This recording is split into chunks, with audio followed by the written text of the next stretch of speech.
Lazy Ass Vegan. We're going to make a vegetarian or a vegan chili. You can go ahead and make it not vegan or vegetarian. I know that some people have a hard time with those terms.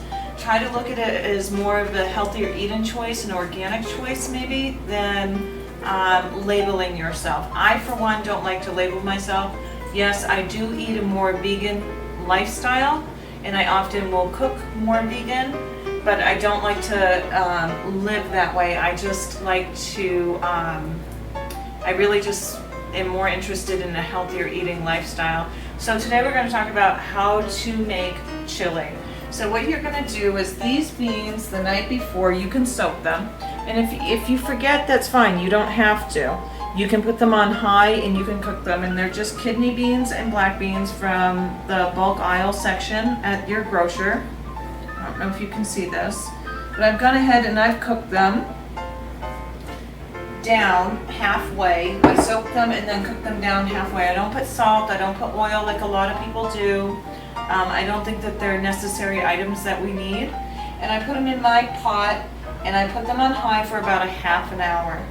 Then once I knew that they had cooked down enough, I went ahead and I added my spices, which were chili, ginger, turmeric, pepper, a little bit of salt, a little bit of parsley. I mixed it all together. Let me look at my list here.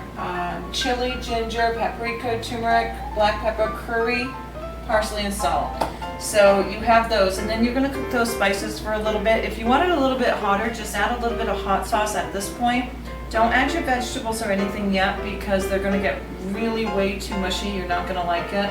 So you're going to cook that for about another half hour. If it'll stay on high and not bubble over, that'll be fine. You're going to add about, I would say about 3 cups of water and just really let them go.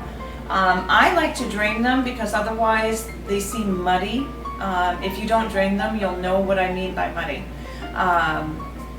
At the bottom of this video, please like, share, subscribe. Let me know if I'm doing the video too fast or do you need more explanation. In the meantime, if you need more explanation, just let me know. You can contact me at thelazyassvegan@gmail.com. That's fine.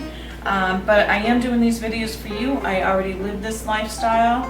And I do want to mention, I'm a little shy about doing these videos. I quit smoking a couple months ago. I've gained a little bit of weight. I didn't want to do these videos. I wanted to wait for a little bit, but it just seems like now's the time to go ahead and do these videos. So I'm trying to get back past my own insecurities right now.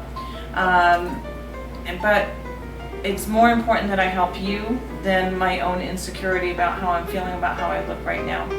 Anyway, getting back to the recipe, you're going to go ahead and cook it all down. And you want the bean to be soft. I mean, you really want to be able to break that bean and have it squish through your hands. If it doesn't do that, go ahead and cook it for a little bit longer. Like this, when I went ahead and did that, it wouldn't break. So if it does that, it's just not cooked enough. The shell should come right off. So you know to cook it. You can stab it with a fork as well. So you're going to go ahead and once you've boiled it down, you're going to start adding your onion, and I pressed some garlic. There's garlic, there's traditional onion, and then there's green onion for a lot of flavor. So you're going to go ahead and add that, and that's going to cook down a little bit longer. And then from there, you're going to go ahead and I diced up fresh tomatoes. You're going to want to do that. And then I also went ahead and I have like corn and carrots. You can put, I like zucchini in it. If you're not trying to do this just a vegetarian, you can go ahead and add meat at this point. I don't have measurements because I never use measurements. I just kind of eye everything and decide, oh, it needs 1 more tomato, or so this is about 6 tomatoes here. And I probably would add, I would say like 2 more tomatoes anyway. This is a half an onion, and this is 1 ream of the green onion. So it's really about taste and how much you want. If you want more beans, then soak your beans longer. If you want more beans, add more beans to your soak-in. And again, you don't have to soak the beans. You can do it without. You can put it in a crock pot in the morning. I know a lot of moms and dads are busy before. You can put all of this in a crock pot. Just don't put your vegetables until you get home from work. You can put it on low and let it sit for the day with the onion and everything. And when you get home, you can add your vegetables and that'll be fine. Just cut them up in the morning fresh before you go. Shove them in the fridge in some water. You get home, add them to the crock pot that last half hour as you're helping the kids do their schoolwork. You can steam up and it'll be fine. So once we've added all of this, we're going to put it in a pot to simmer after that. I don't know if it's a half hour. It really depends, and it depends if you're using a crock pot. One of the other things I want to mention, two things I want to mention in this video, is a really quick way to do garlic. If you don't have a garlic press or you hate getting the skin on your hands, I have this old jar, and all I do is I throw my garlic in here and I shake it.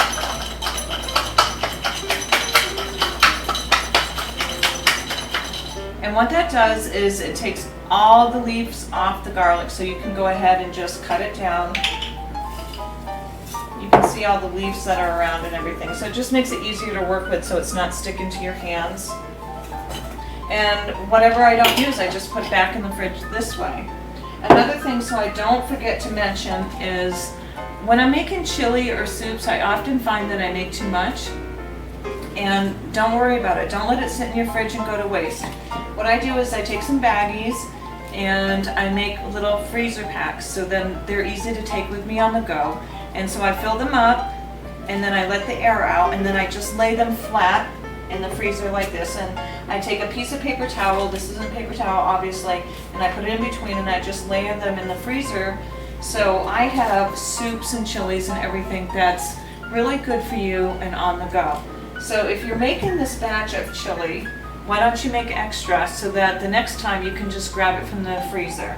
So once we have everything cooked down and you feel like it's soft enough and it tastes well, just keep stirring it a little bit, put it on low and keep stirring it.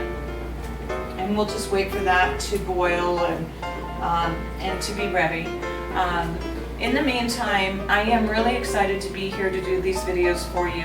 I do live an organic lifestyle. I try to be as process-free as I can be. I'm not perfect at it. I shoot for 90% a day of being package-free and process-free. I do feel like we can make better choices than the stuff that's in the freezer section. And I buy everything in bulk or in the produce. I don't ever go into any other aisle at the store. Anyway, like, share, subscribe. Tell me down below what you need me to do. And this is just about ready. I'm just going to scoop it. Okay.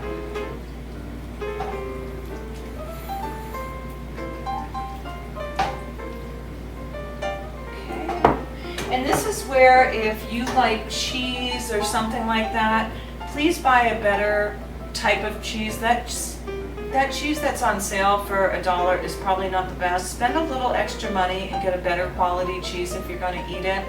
For me, I like it just like this. You can see it's very colorful. It's very, very hearty, and it'll fill you up quick. Thank you for joining me today. Like, share, and subscribe, and let me know what you think. Have a great day.